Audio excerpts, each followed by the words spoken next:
नमस्कार साथियों, मैं आपका दोस्त विष्णु कुमार आप सभी का हार्दिक स्वागत करता हूं, अभिनंदन करता हूं भारत के सबसे बड़े ऑनलाइन एजुकेशन प्लेटफॉर्म वाईफाई 2.0 पर। साथियों, स्वागत है आपका, हार्दिक अभिनंदन है। आज नए टॉपिक के साथ आपके साथ आया हूं।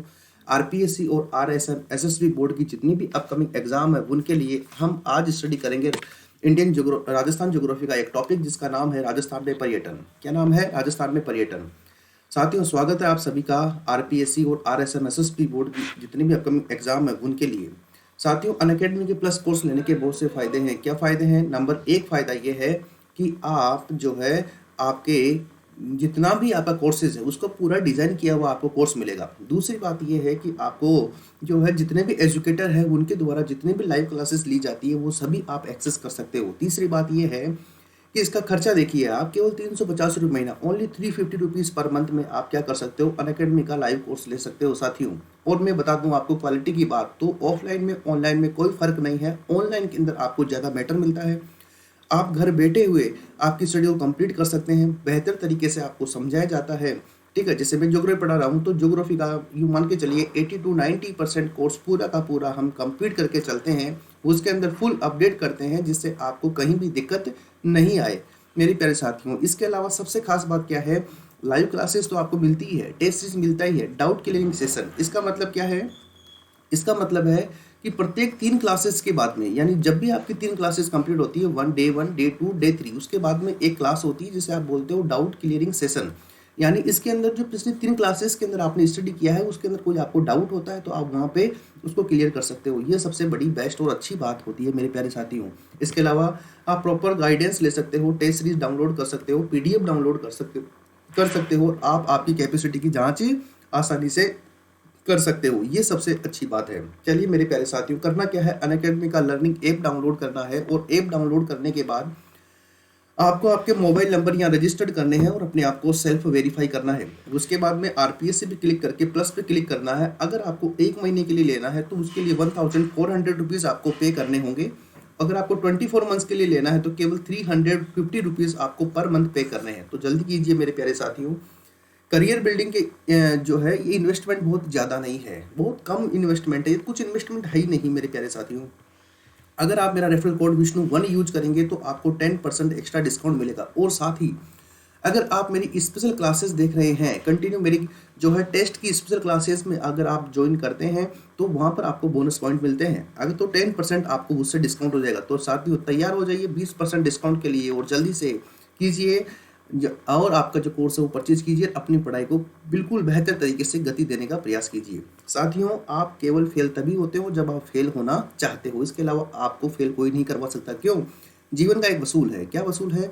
आपको जीवन में वो मिलता है जो आप चाहते हो, वो नहीं मिलता जो आप चाहते हो। आपको जीवन में वो मिलता है जो आप चाहते ही चाहते हो। यानी अगर आप पढ़ाई करने की सोचते हैं, अगर आप फिर भी बोलते हैं कल करूंगा, इसका मतलब आप ही चाह रहे हो कि आपकी जॉब नहीं लगे। आप पढ़ाई करने का सोचते हैं, कल से प्लान बनाते हैं, दिमाग कहता है कि नहीं अभी से, आज से नहीं, अभी से प्लान बनाते हैं। इसका मतलब ये आप चाहते ही चाहते हो। इसलिए कहा गया है कि आपको जीवन में वो मिलता है जो आप चाहते ही चाहते हो मेरे प्यारे साथियों। चलिए शुरुआत करते हैं राजस्थान में पर्यटन की। ठीक उसी तरीके से आपको राजस्थान में पर्यटन स्टडी करवाऊंगा जिस तरीके से पूरे टॉपिक करवाए हैं। एक भी कुछ भी कॉन्सेप्ट छूटेगा नहीं, सभी कुछ इसके अंदर कंप्लीट हो जाएगा। करना क्या है? आपको एक वाइट कॉपी, पेपर और पेन लेके आपको बैठना है और जैसे जैसे मैं बता रहा हूँ वैसे वैसे आप नोट डाउन करते चलिए। बिल्कुल लेटेस्ट आंकड़े आपको बताए जाएंगे इकोनॉमिक सर्वे के माध्यम से।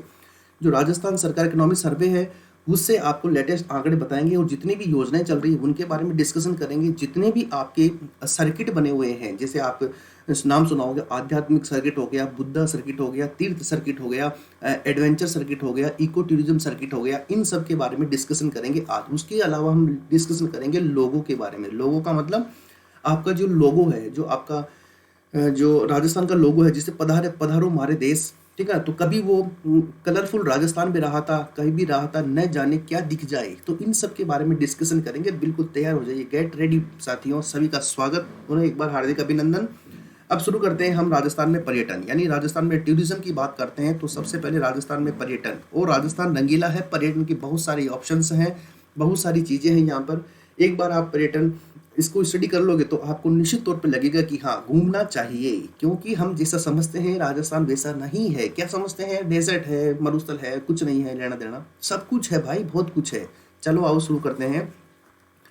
हम बात करें सबसे पहले पर्यटन की संख्या पर। पर्यटन की किस पे बात करें? पर्यटन की संख्या पर बात करें। और इस संख्या पर बात करना जरूरी है। क्यों जरूरी है? क्योंकि यहाँ से प्रश्न आते हैं और आपकी इकोनॉमिक सर्वे के अंदर लिखा हुआ है। मैं बात कर रहा हूँ 2019 की। कब की बात कर रहा हूँ? 2019 की बात कर रहा हूँ। तो अगर मैं 2019 की बात करूँ तो इस समय आपके राजस्थान में कुल कितने पर्यटन आए थे? 538.26 लाख। यानी कितने पर्यटन आए थे? आपके 538.26 लाख टोटल पर्यटक आए थे। अब इस पर्यटक को हम दो भागों में डिवाइड कर सकते हैं। कितने भागों में डिवाइड कर सकते हैं? दो भागों में डिवाइड कर सकते हैं। साथियों, आपको ऑफलाइन ऑनलाइन के अंदर कोई भी फर्क नजर नहीं आएगा, जबकि ऑनलाइन आपको लगेगा कि ज़्यादा बेस्ट है। कितना? 538.26 लाख आपकी क्या है? संख्या है। अब ये 538 भी दो भागों में बटे हुए हैं। एक को आप बांट सकते हो 522.20 लाख और दूसरे को आप बांट सकते हो 16.06 लाख। कितना? 16.06 लाख। 16.06 लाख है। ये तो क्या है? आपके विदेशी पर्यटक है। क्या है? ये तो आपके फॉरेनर्स हैं जो आपके राजस्थान के अंदर घूमने आए। और ये 522.20 लाख जो है ये आपके स्वदेशी पर्यटक है। यानी ये आपके गुजरात से भी हो सकते हैं, महाराष्ट्र से भी हो सकते हैं, या फिर पश्चिम बंगाल से भी हो सकते हैं, नागालैंड से भी हो सकते हैं। तो ये स्वदेशी हो गए और ये आपके क्या? विदेशी पर्यटक हो गए। तो इन बात का ध्यान रखना, ये एग्जाम के अंदर सीधा पूछा जा सकता है। क्योंकि अधीनस्थ बोर्ड जब एग्जाम लेता है तो वो ये भी पूछ सकता है कि कितनी सोलर लाइटें लगाई गई है। तो ये भी पूछ सकता है कि 2019 में आपके राजस्थान में कितने विदेशी पर्यटक जो है वो आए हैं। कितने विदेशी पर्यटक जो आपके राजस्थान में आए हैं, ये भी पूछा जा सकता है। अगर हम बात करें कंपैरिजन की, कंपैरिजन का मतलब 2018 की तुलना करें हम किससे? 2019 से। तो हम देखेंगे कि 2018 से 2019 की जब तुलना करते हैं तो हम देखते हैं कि स्वदेशी पर्यटकों में 3.53% की क्या हुई है? वृद्धि हुई है। यानी पिछली बार अगर 100 स्वदेशी पर्यटक आए थे तो इस बार 103.53 स्वदेशी पर्यटक आपके कहाँ पर आए हैं? राजस्थान में घूमने आए हैं। लेकिन दुख की बात यह है, जब हम विदेशी पर्यटकों की बात करते हैं तो विदेशी पर्यटकों में लगभग 8.44% की क्या देखी गई है? कमी देखी गई है। किस में कमी देखी गई है? विदेशी पर्यटक में कमी देखी गई है। यानी विदेश से जो है लोग पिछले साल के मुकाबले 2018 के मुकाबले 2019 में कम आए हैं। ये क्या है? पर्यटक है, स्वदेशी और विदेशी पर्यटक। बात समझ रहे हो? देखो 2020 की तो बात ही मत करना। हम 2020 के अंदर इतना जो है ये वर्ष ही इस प्रकार का आया था। आप जानते हो कि इस वर्ष में 21 मार्च से लेकर मार्च पूरा बंद रहा, फिर उसके बाद में अप्रैल बंद रहा, जून बंद रहा, जुलाई बंद रहा। उसके बाद में भी कहीं कहीं जगह से थोड़ा थोड़ा ओपन होने लगा, जिसके अंदर टूरिस्ट पॉइंट अभी तक भी नहीं खुले थे। ठीक है, तो अब जाके धार्मिक पर्यटन तो अब खुलने लगे हैं। गोविंद देव जी का मंदिर अब खुलने लगा है जयपुर में, जो आपके हैं, ठीक है ना, गौड़ी संप्रदाय का प्रमुख पीठ है, अब खुलने लगे हैं। तो ये 8-9 महीने तक सब कुछ बंद रहा। तो 2020 की बात तो करना ही नहीं है। क्यों? क्योंकि 20 के अंदर तो मामला ही बहुत ज़्यादा गंभीर हो चुका था। चलिए आगे हम बात करते हैं। अगर हम बात करें कि भाई स्वदेशी पर्यटकों के बारे में, हम स्वदेशी पर्यटकों के बारे में दो बात करते हैं। स्वदेशी पर्यटक का मतलब जान गए आप और मैं, हम क्या है? स्वदेशी पर्यटक हैं। अगर हम बात करें कि स्वदेशी पर्यटक, तो ये सर्वाधिक पर्यटक कौन से महीने में आए थे? तो ये सर्वाधिक पर्यटक जो है आपके कौन से महीने में आए थे? ये आपके सितंबर में आए थे। कब आए थे? सितंबर माह में। सितंबर माह में सबसे ज़्यादा पर्यटक आए थे आपके कौन से? स्वदेशी पर्यटक। ठीक है, अगर मैं पूछूं स्वदेशी पर्यटकों के बारे में कि सबसे कम कौन से महीने में आए थे, यानी स्वदेशी पर्यटक सबसे कम कौन से महीने में आए थे, तो ये सबसे कम आए थे आपके जून महीने में। कौन से महीने में? जून महीने में। देखो छोटी छोटी बातें एग्जाम में पूछी जाती है। अगर मैं बात करूं विदेशी पर्यटक के बारे में, तो विदेशी पर्यटक वही बात करेंगे कि सर्वाधिक पर्यटक कब आए, सर्वाधिक कौन से महीने में आए और न्यूनतम कौन से महीने में आए। तो अगर हम बात करें इन पर्यटकों के बारे में, तो सर्वाधिक पर्यटक आपके कौन से महीने में आए? नवंबर में आए। कब आए? नवंबर में। ठीक है ना, नवंबर में सबसे ज्यादा पर्यटक आए। अगर हम बात करें न्यूनतम की, यानी सबसे कम पर्यटक कब आए, सबसे कम पर्यटक कब आए, तो यानी न्यूनतम सबसे कम पर्यटक कब आए, तो ये सबसे कम पर्यटक आए आपके जून में। तो भाई स्वदेशी पर्यटक सबसे ज्यादा सितंबर महीने में घूमने आए, लेकिन सबसे कम जून में घूमने आए। अगर हम बात करें विदेशी पर्यटक की, तो विदेशी पर्यटक सबसे ज्यादा घूमने आए आपके नवंबर महीने में और सबसे कम घूमने आए आपके जून महीने में। ठीक है, अगर मैं बात करूं स्वदेशी पर्यटकों की, तो सबसे ज्यादा स्वदेशी पर्यटक जो घूमने आए आपके, वो आपके घूमने आए कहां पर? आपके घूमने आए अजमेर में। कहाँ पर घूमने आए? अजमेर में। देखो एक कहावत प्रचलित है, इरादे रोज बनते हैं, इरादे टूट जाते हैं, अजमेर वही जाते हैं जिन्हें ख्वाजा बुलाते हैं। ठीक है, तो ये अजमेर जो है स्वदेशी पर्यटकों के लिए सबसे फेमस आपके टूरिस्ट पॉइंट बना हुआ था। जबकि विदेशी पर्यटकों की बात करें तो विदेशी पर्यटक आपके सबसे ज्यादा कहाँ पर थे? आपके गुलाबी नगरी में थे। आप देख पा रहे हैं इस फोटो के अंदर आपका राजस्थान का जो है मुकुट है ये ठीक है, और ये प्रताप सिंह के द्वारा बनाया गया हवा महल है।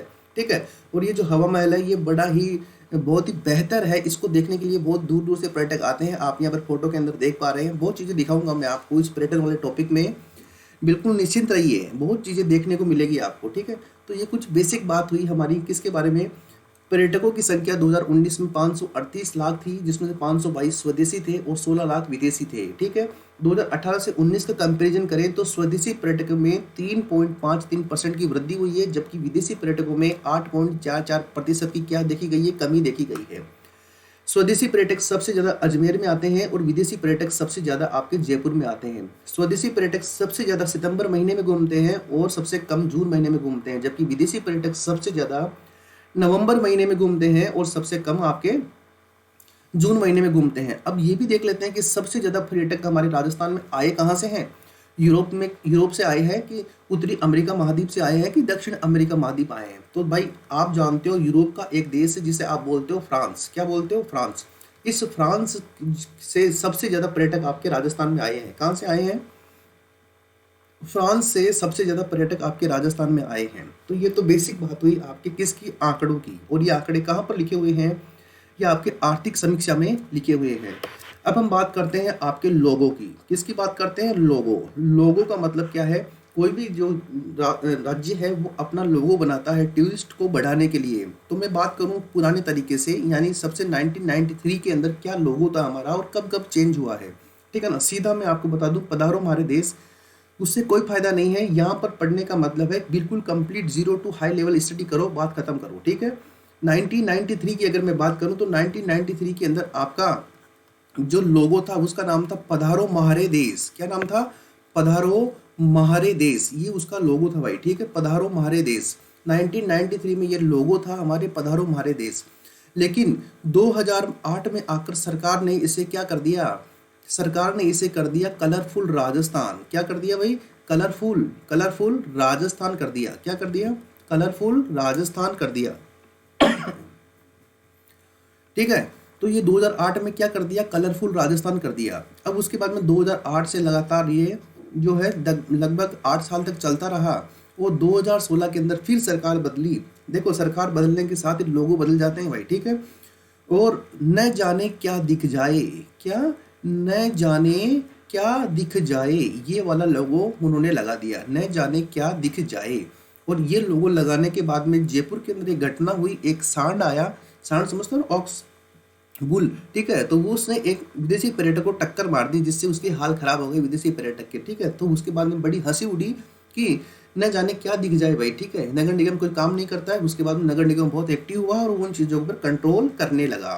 ठीक है, और इसका मतलब है न जाने क्या दिख जाए। क्यों? क्योंकि यहाँ पर हमारे ऐतिहासिक पर्यटन है, यहाँ पे टूरिस्ट पर्यटन है, यहाँ पे डेजर्ट पर्यटन है, यहाँ पर हमारे जो है हमारे वाइल्ड लाइफ का पर्यटन है, इको टूरिज्म का पर्यटन है, एडवेंचर पर्यटन है। कुछ भी हो सकता है, पता नहीं कब कौन सा महल दिख जाए, कब जो है टाइगर आपके सामने आ जाए। इसलिए बोला गया है कि न जाने क्या दिख जाए, ये पर्यटन का लोगो रखा गया 2016 में। लेकिन फिर क्या हुआ? जनवरी के अंदर फिर सरकार बदली और 2019 की आ गई। क्या आ गई? 2019 जो सरकार अभी चल रही है उसने वापस इसका लोगो क्या कर दिया? पधारो हमारे देश कर दिया। क्या कर दिया? पधारो हमारे देश, कि हमारे देश पधारो भाई। ठीक है, तो आप जानते हो पधारो हमारे देश जो है एक आपके गाना है केसरिया बालम आवनी। क्या गाना है? एक गाना है जिसका नाम है केसरिया बालम आवनी। केसरिया बालम आवनी, यानी केसरिया बालम को बोल रही है कि भैया आप आओ ना और पधारो हमारे देश। क्या? केसरिया बालम आवनी, पधारो हमारे देश। ये एक आपके क्या है? एक आपके गीत है। ठीक है, और इस गीत को किसने गाया था? इसकी गायिका का नाम क्या है? इसकी गायिका का नाम भी एग्जाम के अंदर पूछा जाता है और उसका नाम है अल्लाह जिलाबाई। क्या नाम है? अल्लाह जिलाबाई। अब आपसे ये भी पूछा जा सकता है कि अल्लाह जिलाबाई कहाँ की है, तो अल्लाह जिलाबाई आपके राव जोधा के पुत्र राव बीकानेर 1565 के अंदर बीकानेर की स्थापना करी थी। तो अल्लाह जिलाबाई आपकी कहाँ की है, बीकानेर की है। और अल्लाह जिलाबाई की कोई उपाधि भी है क्या, बिल्कुल है भाई। अल्लाह जिलाबाई को क्या बोलते हैं, मरु कोकिला। क्या बोलते हैं, मरु कोकिला बोलते हैं। क्या बोलते हैं भाई, मरु कोकिला। तो ध्यान रखना, ये अल्लाह जिलाबाई के बारे में बात है, एग्जाम के अंदर पूछी जा सकती है। आप पूछो कि आपने यहाँ क्यों बताया अल्लाह जिलाबाई के बारे में। मैंने इसलिए बताया क्योंकि केसरिया बालम आवनी पधारो हमारे देश, ये गीत जो है, इसकी गीत की गायिका कौन है, अल्लाह जिलाबाई है। और इसी गीत से, इसी गान से आपके पधारो हमारे देश लोगो जो है ये लिया गया है। पधारो हमारे देश जनवरी 2019 में, 1993 में भी यही था। ठीक है, इसकी गायिका कौन है, अल्लाह जिलाबाई है। कहाँ की है, बीकानेर की है। इन्हें क्या बोलते हैं, मरु कोकिला बोलते हैं भाई। क्या बोलते हैं, मरु कोकिला। तो दो बातें अभी तक आपने देखी है, राजस्थान का लोगो क्या है और राजस्थान में पर्यटक की स्थिति क्या है। 2020 की पर्यटक की स्थिति की बात नहीं कर रहा है, यहाँ तो बहुत ज़्यादा हाल खराब है। इस बार तो जो बचा, जो जीवित बचा, वही सबसे बड़ा फायदा है। ठीक है, अब हम बात करते हैं किसके बारे में, कुछ सर्किट है। देखो सर्किट क्या होते हैं, सबसे पहले ये समझ लो सर्किट क्या होते हैं मेरे प्यारे साथियों। क्या होता है, पूरे राजस्थान को अलग अलग सर्किट के अंदर बांटा जाता है। जैसे ये आपका राजस्थान है, ठीक है। अब इस राजस्थान में मान लो धार्मिक बालाजी सर्किट की बात करें तो बालाजी मान लो एक उदयपुर के बालाजी है, एक आपके दौसा के बालाजी है, एक आपके जयपुर के बालाजी है, एक आपके सालासर के बालाजी है। तो ये क्या हो गया, एक पूरा एक पर्यटक बन गया, एक सर्किट बन गया। इसे ही हमने क्या बोला, इसे ही हमने बोला बालाजी सर्किट। ठीक है ना। जैसे आपका जयपुर है, जयपुर के अंदर बौद्ध धर्म के अवशेष मिले हैं, एक आपके झालावाड़ के अंदर बौद्ध धर्म के अवशेष मिले हैं। तो जयपुर और झालावाड़ को जोड़ दिया। इसे हमने क्या बोला कि हमारे राजस्थान में जब आप आओगे तो आप जो है बौद्ध सर्किट के भी दर्शन कर सकते हो। ठीक है, तो ये बौद्ध सर्किट हो गया। इसी तरीके से जैसे खाटू श्याम जी का मंदिर है, गोविंद देव जी का मंदिर है, जैसे श्रीनाथ जी का मंदिर है। ठीक है ना, ये खाटू श्याम जी का मंदिर सीकर में है, गोविंद देव जी का मंदिर जयपुर में है, खाटू श्याम जी का मंदिर आपके ये श्रीनाथ जी का मंदिर आपके राजसमंद में है। तो ये क्या बन गया, ये आपके कृष्णा सर्किट बन गया। क्या बन गया, कृष्णा सर्किट। क्यों, कृष्ण भगवान के मंदिर हैं ये। ठीक है, इस तरह से सर्किट बनाते हैं। और इनका सर्किट बनाती कौन है, ये आपके स्टेट गवर्नमेंट भी बना सकती है और आपके सेंट्रल गवर्नमेंट भी बना सकती है। इसका फायदा क्या होता है, इसका फायदा मुख्य रूप से क्या होता है, आपके पर्यटन को बढ़ाना होता है। क्या होता है, टूरिस्ट जो है आपके उसको इंक्रीज करना ही इसका मुख्य उद्देश्य है। मुख्य क्या है, इसका मेन मोटो है, यानी टूरिस्ट को बढ़ावा देना। तो आइए चलते हैं, सबसे पहला सर्किट देखते हैं हम। जैसे आप बोलते हो स्पिरिचुअल सर्किट, यानी आध्यात्मिक सर्किट। आध्यात्मिक सर्किट, तो अब देखते हैं आध्यात्मिक सर्किट के अंदर कौन कौन सी चीजें या कौन कौन सी जगह शामिल है। देखो जब हम इन सर्किट की बात करेंगे तो मैं आपको पूरा मैप पे बताऊंगा। एग्जाम के अंदर क्या प्रश्न आएगा, बताइए निम्न में से कौन सा सर्किट राजस्थान में नहीं है, नंबर 1। नंबर 2, बताइए कुछ स्थान देकर आपसे पूछेगा कि ये स्थान कौन से आध्यात्मिक पर्यटन, कौन से पर्यटन में शामिल हैं। ठीक है, या ये पूछ सकता है कि बताइए बौद्ध पर्यटन या बुद्धा पर्यटन या बुद्धा सर्किट में राजस्थान के कौन से शहर शामिल है। तो एक तो जयपुर हो गया, एक झालावाड़ हो गया। इस तरीके के क्वेश्चन यहाँ से आने की संभावना है, तो कृपया तैयार रहिए इस प्रकार के प्रश्नों के लिए। तो पहला है आपके आध्यात्मिक सर्किट। आध्यात्मिक सर्किट की बात करें तो सबसे पहले चलते हैं हम हमारे कहाँ पर, हमारे चलते हैं चित्तौड़गढ़ में। ये रहा आपका चित्तौड़गढ़, और चित्तौड़गढ़ के अंदर एक मंदिर है जिसका नाम है आपके सांवरिया सेठ जी, श्री सांवरिया सेठ जी। ठीक है, सांवरिया जी का मंदिर है, और ये मंदिर कहाँ पर है, ये चित्तौड़गढ़ में है। उसके बाद थोड़ा ऊपर चलते हैं, ऊपर चलते हैं, ऊपर चलते हैं, तो ये आ गया दौसा। दौसा के अंदर जब हम जाते हैं तो यहाँ पर आते हैं मेहंदीपुर बालाजी। क्या आते हैं, मेहंदीपुर बालाजी आते हैं। और मेहंदीपुर बालाजी कहाँ पर है, आपके दौसा में है। उसके बाद थोड़ा और ऊपर चलते हैं, यहाँ पर धौलपुर रह गया। धौलपुर में क्या है, आपके एक जो है आध्यात्मिक क्षेत्र है जिसे आप बोलते हो मचकुंड। क्या बोलते हो, मचकुंड। और मचकुंड कहाँ पर है, आपके धौलपुर में है। उसके बाद में अलवर में चलते हो, अलवर में एक क्षेत्र है जिसका नाम है रीजल। क्या नाम है, रीजल। उसके बाद में थोड़ा और ऊपर चलते हो, यहाँ पर आता है आपके जयपुर। और जयपुर के अंदर एक आपके है विराट नगर। क्या है, विराट नगर, जो कि पांडवों के लिए प्रसिद्ध है। ठीक है, इसके अलावा एक है आपके घाट वाले बालाजी। क्या है, घाट वाले बालाजी। इसके अलावा आपके एक है यहाँ पर है सामूद वाले बालाजी। क्या है, सामूद वाले बालाजी। उसके बाद में आप अलवर में बात करते हैं तो अलवर में एक और है जिसे आप बोलते हो आपके पांडुपोल। क्या बोलते हो? पांडुपोल। ठीक है, तो ये जो क्षेत्र है, इन क्षेत्रों को किसमें शामिल किया गया है? इन क्षेत्रों को शामिल किया गया है आपके आध्यात्मिक सर्किट में। यानी आध्यात्मिक सर्किट में कौन कौन से प्रमुख जिले हैं? तो एक तो हो गया आपके चित्तौड़गढ़। कौन सा हो गया है? चित्तौड़गढ़ हो गया है। दूसरा हो गया है आपके मचकुंड वाला क्षेत्र, जिसका नाम क्या है? धौलपुर। इस मचकुंड को क्या बोलते हैं? तीर्थों का भांजा बोलते हैं। तीर्थों का मामा किसे बोलते हैं? पुष्कर को। और मचकुंड को क्या बोलते हैं? तीर्थों का भांजा, जो कहाँ पर है? धौलपुर में है भाई। ठीक है, ध्यान रखना इस बात का, एग्जाम के पॉइंट ऑफ व्यू से महत्वपूर्ण है। नंबर 3 पे चलते हैं। हमने देखा दौसा, मेहंदीपुर बालाजी कहाँ के हैं? दौसा के हैं। उसके बाद नंबर 4 चले, पांडुपुल बालाजी कहाँ के हैं? आपके अलवर के हैं भाई। कहाँ के? अलवर के। उसके बाद में हमने देखा सामोद वीर हनुमान जी और विराट नगर और घाटे वाले बालाजी कहाँ पर है? आपके जयपुर में है भाई। कहाँ पर है? जयपुर में। यानी आपके जो है ये 5 जो क्षेत्र हैं, ये मुख्य रूप से आपके यहाँ पर फैले हुए हैं और एग्जाम पॉइंट ऑफ व्यू से पूछा जा सकता है कि आध्यात्मिक सर्किट्स में कौन कौन से जिले शामिल हैं। तो ये जिले आपके सामने हैं। अभी दूसरा आ जाते हैं और दूसरा सर्किट हम देखते हैं जिसे हम बोलते हैं कृष्णा सर्किट। क्या बोलते हैं? कृष्णा सर्किट। यानी कृष्ण भगवान के जितने भी मंदिर हैं ये कृष्णा सर्किट में आते हैं और ये 2016 में बनाया गया था।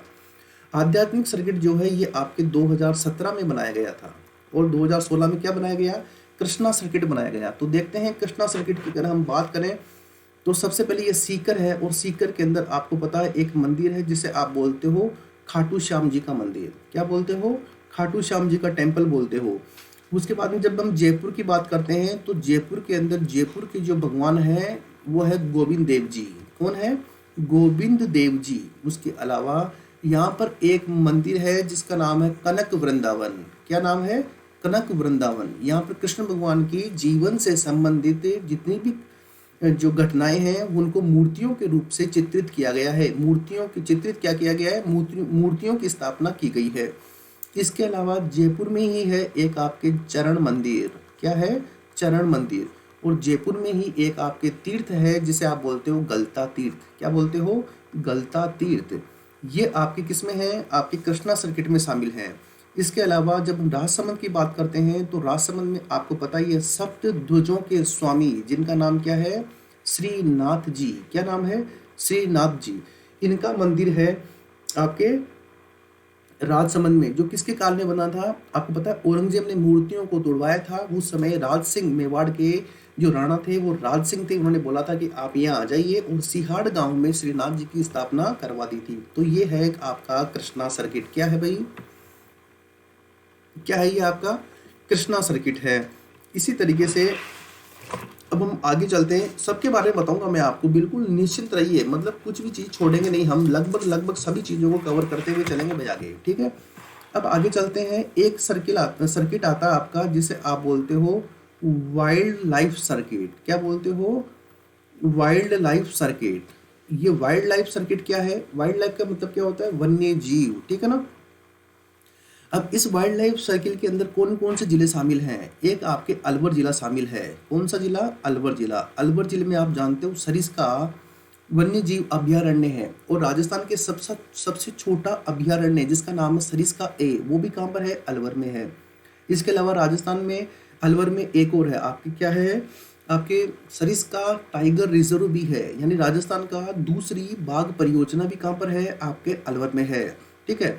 इसके अलावा हम चलते हैं जयपुर में। जब हम जयपुर में देखते हैं तो आपके झालाना कंजर्वेशन रिजर्व है। ठीक है। इसके अलावा जयपुर में 2 मृगवन है। जयपुर में एक आपके जो है सबसे बड़ा जू है जो 1876 के अंदर स्थापित किया गया था राजा राम सिंह के द्वारा।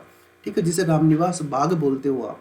इसके अलावा यहाँ पर एक नाहरगढ़ में क्या है? आपके बायोलॉजिकल पार्क है आपके जयपुर में। ठीक है। इसके अलावा ये तीसरा जिला है धौलपुर। धौलपुर के अंदर जानते हो आप जो है राम सागर और वन विहार के नाम से 2 क्या है? वाइल्ड लाइफ सेंचुरीज है। इसके अलावा आप जानते हो करौली। करौली जो है चंबल नदी के कारण जो है वाइल्ड लाइफ के लिए प्रसिद्ध है।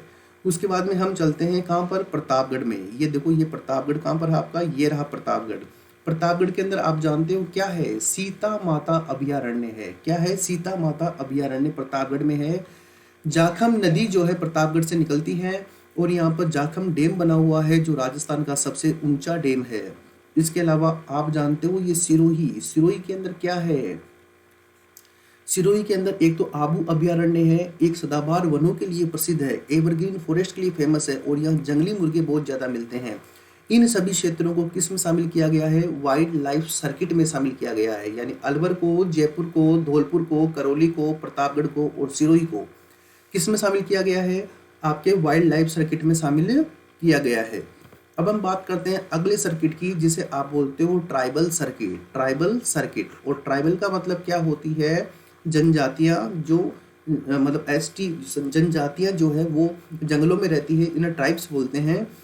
इसके अंदर कौन कौन से जिले? इसके दक्षिणी राजस्थान के 4 जिले। एक का नाम क्या है? आपके उदयपुर है। दूसरे का नाम क्या है? आपके डूंगरपुर है। और तीसरे का नाम क्या है? आपके बांसवाड़ा है। और नंबर 4 का नाम क्या है भाई? नंबर 4 का नाम है आपके प्रतापगढ़। क्या नाम है? प्रतापगढ़। यानी उदयपुर, डूंगरपुर, बांसवाड़ा और प्रतापगढ़ ये आपके किस में शामिल हैं?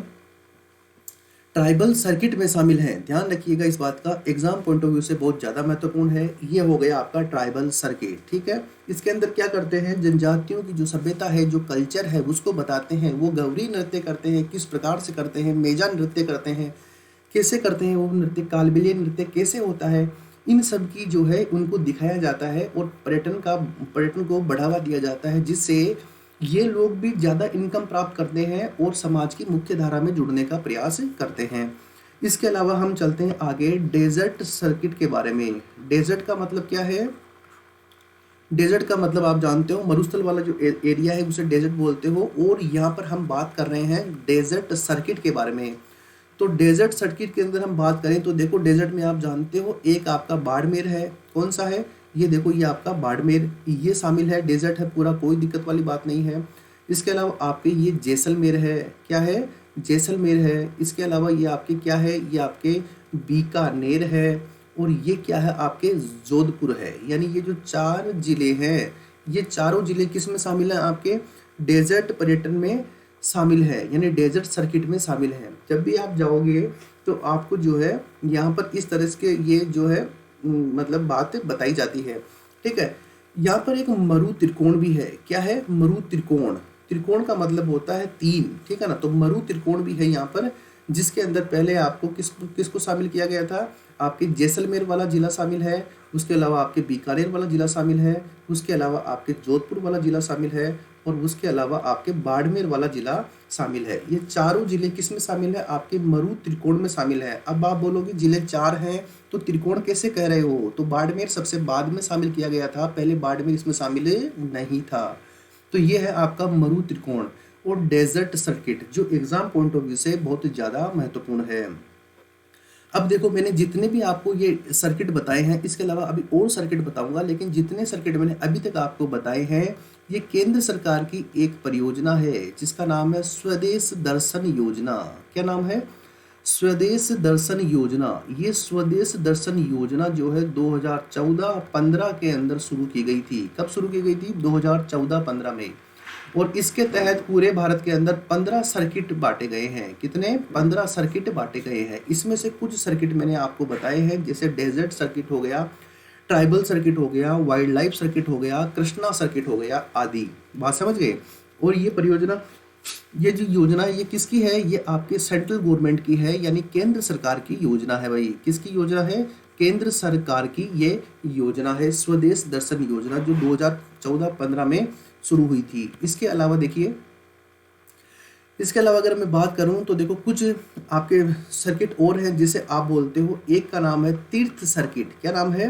तीर्थ सर्किट। और तीर्थ सर्किट जो है आपके अजमेर और राजसमंद में है। कहाँ पर है?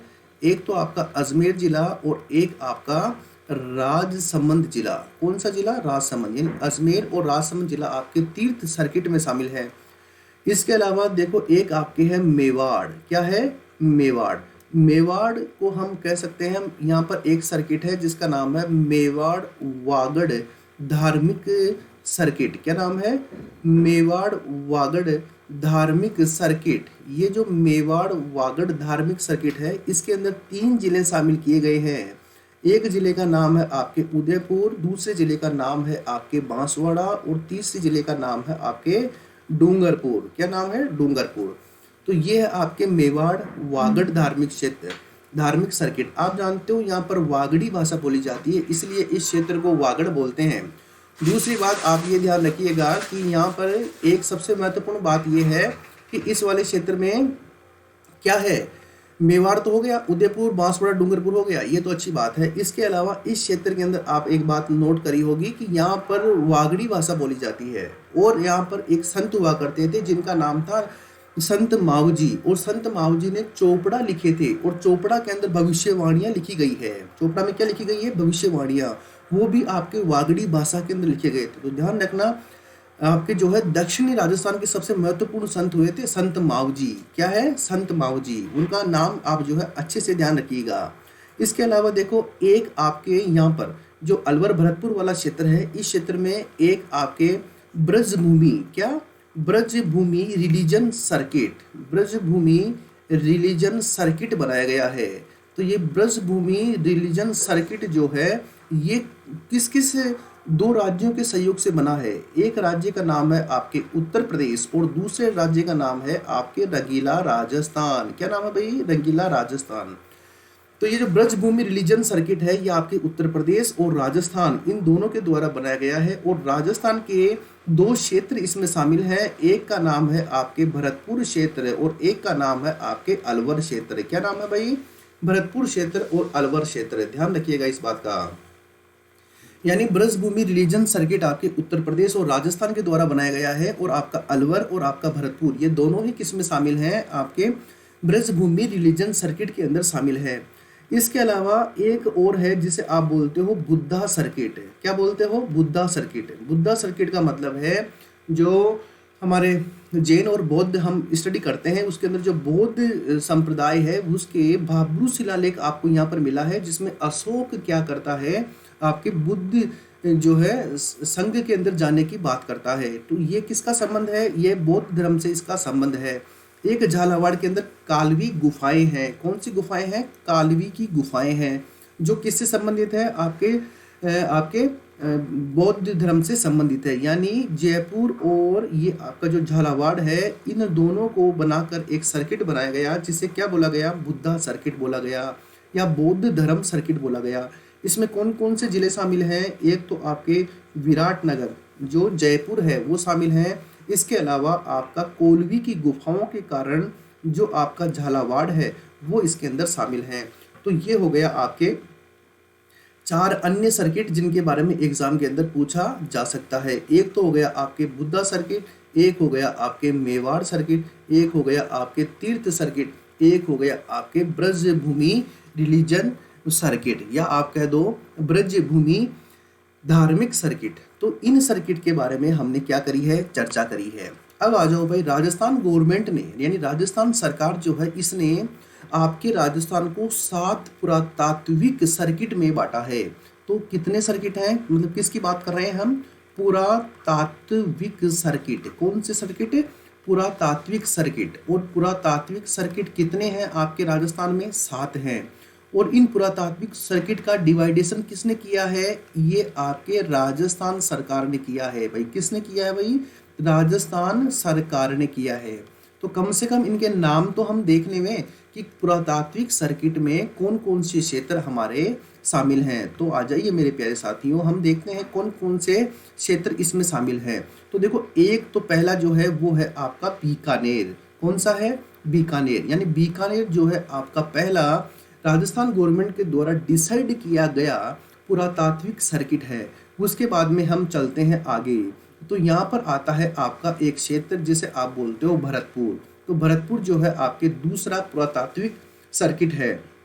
उसके बाद में चलते हैं हम 3 नंबर पे, और 3 नंबर जो है आपका जयपुर है भाई। कौन सा है? जयपुर है। ये आपका तीसरा पुरातात्विक सर्किट है। उसके बाद में नंबर 4 पे चलते हैं हम जोधपुर में। कहाँ चलते हैं? जोधपुर। तो ये जोधपुर भी आपके क्या है? एक पुरातात्विक सर्किट है। उसके बाद में हम चलते हैं अजमेर में। कहाँ चलते हैं? अजमेर में। तो ये जो अजमेर है ये भी आपके एक क्या है? पुरातात्विक सर्किट में बांटा गया है। उसके बाद चलते हैं एक हम कोटा में। कहाँ चलते हैं? कोटा में। तो कोटा भी क्या है? आपके पुरातात्विक सर्किट में बांटा गया है। उसके बाद हम चलते हैं उदयपुर में।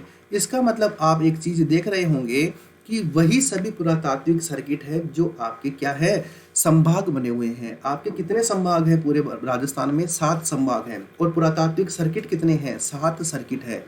कौन कौन से हैं? बीकानेर एक संभाग है तो बीकानेर सर्किट है, जोधपुर एक संभाग है, उदयपुर एक संभाग है, कोटा एक संभाग है, अजमेर एक संभाग है, भरतपुर एक संभाग है और जयपुर एक संभाग है। यानी 7 आपके राजस्थान में क्या है, संभाग है। आप जानते हो 1987 में संभागीय व्यवस्था को पुनः शुरू किया गया था, उससे पहले 1962 में उसको बंद कर दिया था। ठीक है, तो ये जितने आपके संभाग हैं इतने ही आपके पुरातात्विक सर्किट है राजस्थान में, जो किसने डिसाइड किए हैं? राजस्थान सरकार ने डिसाइड किए हैं। अगर आपसे सीधा प्रश्न पूछे कि बताइए कौन सा आपके पुरातात्विक सर्किट नहीं है, तो आप इन 7 का नाम ध्यान रखना, इसके अलावा कोई भी नहीं है। पूछे कि कितने हैं, तो 7 हैं भाई। आगे चलते हैं और राजस्थान के, अब हमने क्या देखा? पुरातात्विक सर्किट देखा। अब हम देख रहे हैं राजस्थान के पर्यटन सर्किट कितने हैं। देखो, जिस प्रकार का प्रश्न आए उसी प्रकार का आंसर देना है। अगर पूछे आपको कि राजस्थान के पर्यटन सर्किट कितने हैं, राजस्थान के पर्यटन सर्किट कितने हैं भाई, तो ध्यान रखना राजस्थान के अंदर पर्यटन सर्किट कितने हैं। राजस्थान में पर्यटन सर्किट है आपके 10। कितने हैं? 10 है। कौन कौन से हैं? तो देखो भाई, पहला देखो, मैं आपको यहाँ पर नाम लिखते जा रहा हूँ। पहला पर्यटन सर्किट है जिसका नाम है शेखावाटी पर्यटन सर्किट। कौन सा है भाई? शेखावाटी पर्यटन सर्किट। और जो शेखावाटी पर्यटन सर्किट है उसके अंदर क्या क्या शामिल है? उसके अंदर आप जानते हो आपके सीकर, चूरू और झुंझुनू शामिल हैं। यानी ये वाला जो क्षेत्र है ये आपके क्या है? पहला, यानी शेखावाटी पर्यटन क्षेत्र है, सीकर, चूरू और झुंझुनू शामिल हैं। दूसरा, अगर हम पर्यटन सर्किट की बात करें तो उसका नाम है आपके अलवर पर्यटन सर्किट। कौन सा? अलवर पर्यटन सर्किट, ये 2 नंबर पे आता है। तीसरा, ये राजस्थान के अंदर जो पर्यटन सर्किट है ये 10 है भाई, एग्जाम के अंदर पूछे तो ध्यान रखिएगा। तीसरा है आपके भरतपुर। क्या है? भरतपुर। ये तीसरा क्या है? आपके पर्यटन सर्किट है जो कहाँ पर है? आपके भरतपुर में है। उसके बाद में नंबर 4 पे चलते हैं, सवाई माधोपुर। और सवाई माधोपुर के अंदर आपके रणथंभौर, क्या है? रणथंभौर पर्यटन सर्किट है और ये आपके सवाई माधोपुर में है, रणथंभौर पर्यटन सर्किट। इसके अंदर आपके टोंक भी शामिल है। और उसके बाद में नंबर 5 पे चलते हैं, रणथंभौर के बाद में हाड़ौती पर्यटन सर्किट। कौन सा पर्यटन सर्किट? हाड़ौती पर्यटन सर्किट। तो ये नंबर 5 है, हाड़ौती पर्यटन सर्किट, जिसमें आपके कोटा, बूंदी, बारां और झालावाड़ बिल्कुल शामिल हैं। इसके अलावा नंबर 6 पे चलते हैं, तो नंबर 6 पे चले तो आपके एक पर्यटन सर्किट आएगा जिसका नाम है मेवाड़ पर्यटन सर्किट। तो ये वाला जो पूरा का पूरा एरिया है ये आपके किस में आएगा? मेवाड़ में आएगा, जिसमें उदयपुर, डूंगरपुर, बांसवाड़ा और प्रतापगढ़ और चित्तौड़गढ़ शामिल हैं। उसके बाद में फिर आगे चलते हैं तो फिर एक आपके पर्यटन सर्किट आता है जिसका नाम है माउंट आबू पर्यटन सर्किट। क्या नाम है? माउंट आबू पर्यटन सर्किट। और ये देखो, ये आपका सिरोही है और यहाँ पर आपके माउंट आबू पर्यटन सर्किट है। उसके बाद में हम चलते हैं मेरवाड़ा पर्यटन सर्किट पे। किस पे? एक पर्यटन सर्किट है आपकी जिसके नाम क्या है? मेरवाड़ा पर्यटन सर्किट, जो कि आपके अजमेर और राजसमंद वाली वे सभी एरिया जो मेवाड़ और मारवाड़ को अलग करते हैं उसे हम बोलते हैं मेवाड़ पर्यटन सर्किट, जिसमें आपके राजसमंद शामिल है, आपके भीलवाड़ा वाला क्षेत्र, पाली वाला और अजमेर वाला क्षेत्र शामिल है। इसके अलावा एक चलते हैं हम जयपुर के आसपास, तो वहाँ पर एक बहुत ही इम्पोर्टेंट पर्यटन सर्किट है जिसे आप बोलते हो ढूंढाड़ पर्यटन क्षेत्र।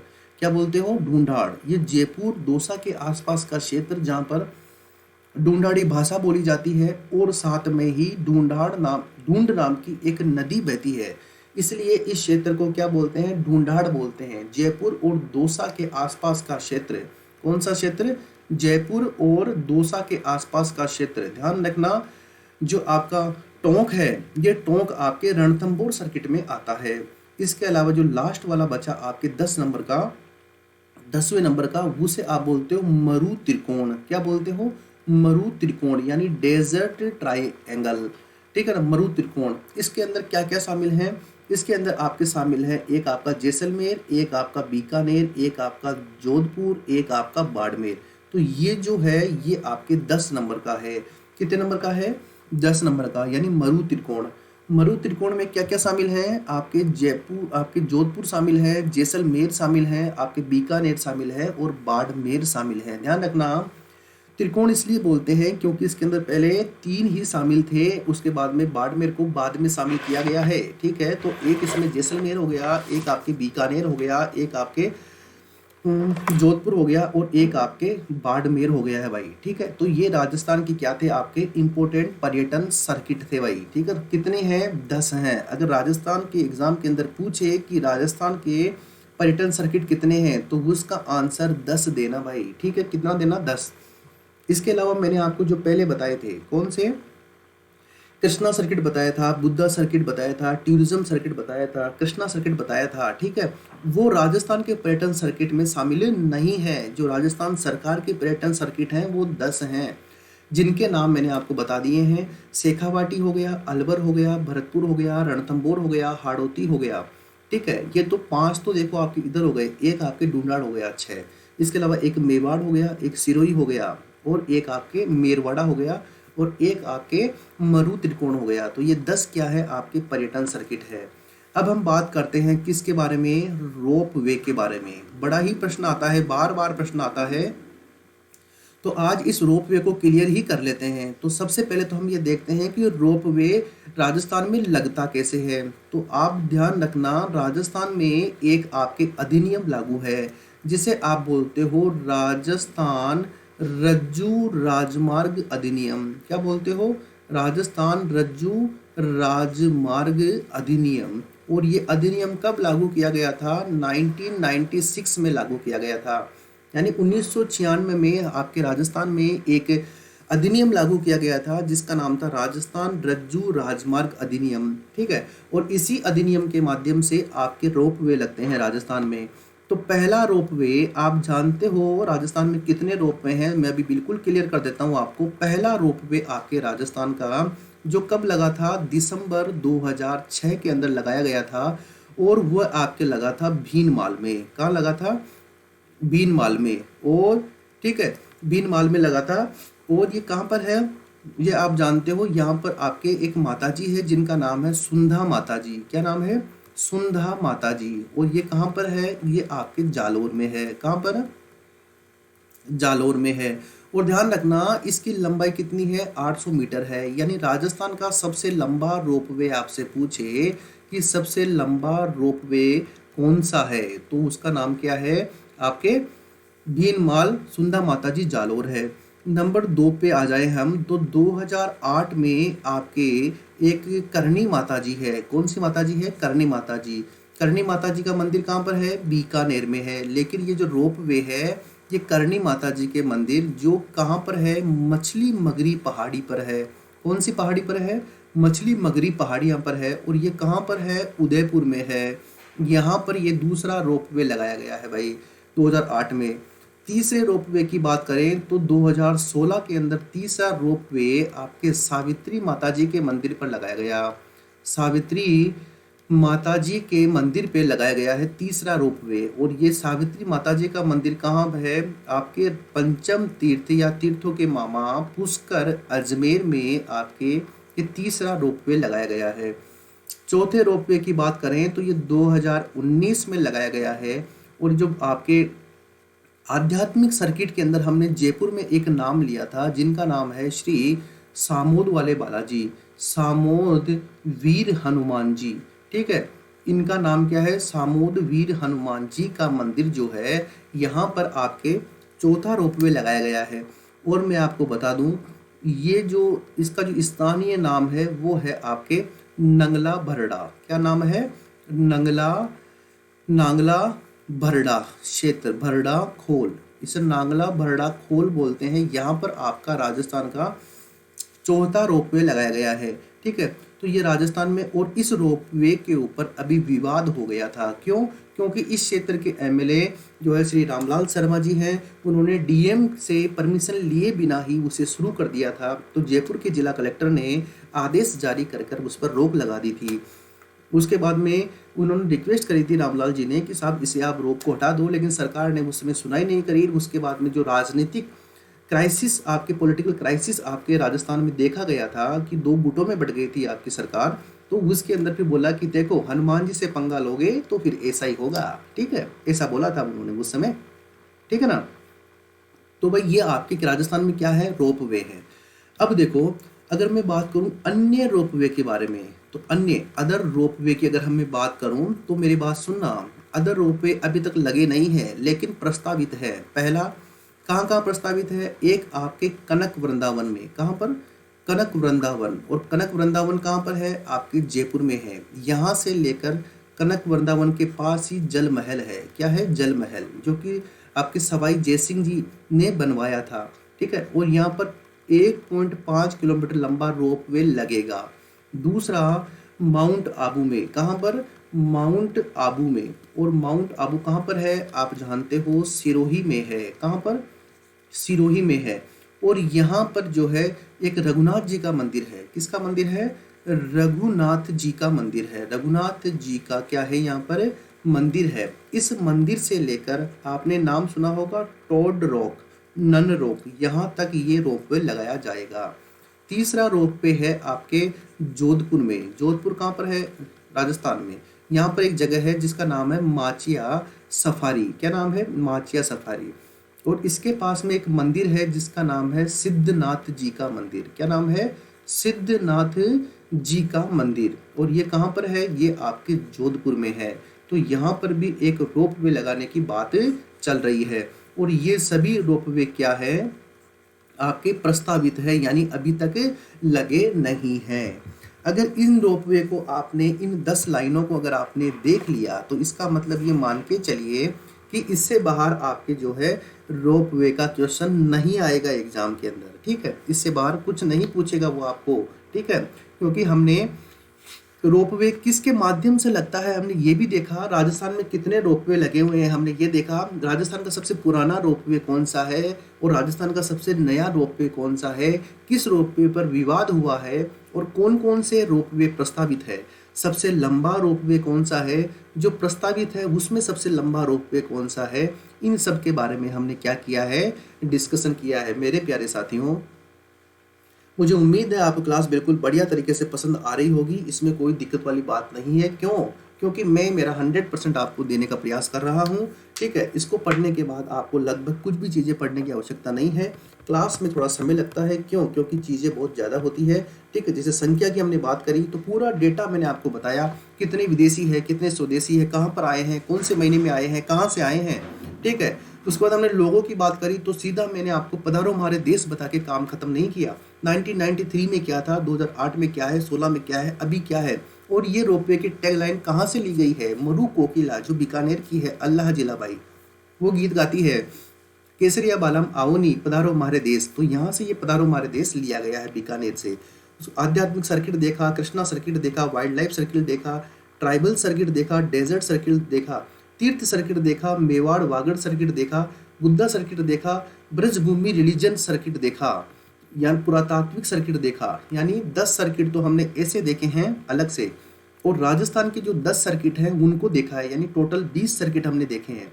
फिर हमने देखा है हमारा जो रज्जू राजमार्ग अधिनियम है 1996, उसके तहत कितने रोपवे लगे गए हैं। सबसे पहला कौन सा है, जालोर का। सबसे लंबा कौन सा है, जालोर का। दूसरा उदयपुर का। तीसरा पुष्कर का। चौथा जयपुर का। ध्यान रखना, ये सामोद वीर हनुमान जी का मंदिर कहाँ पर है, ये आपके जयपुर में है। कहाँ पर, जयपुर जिले में।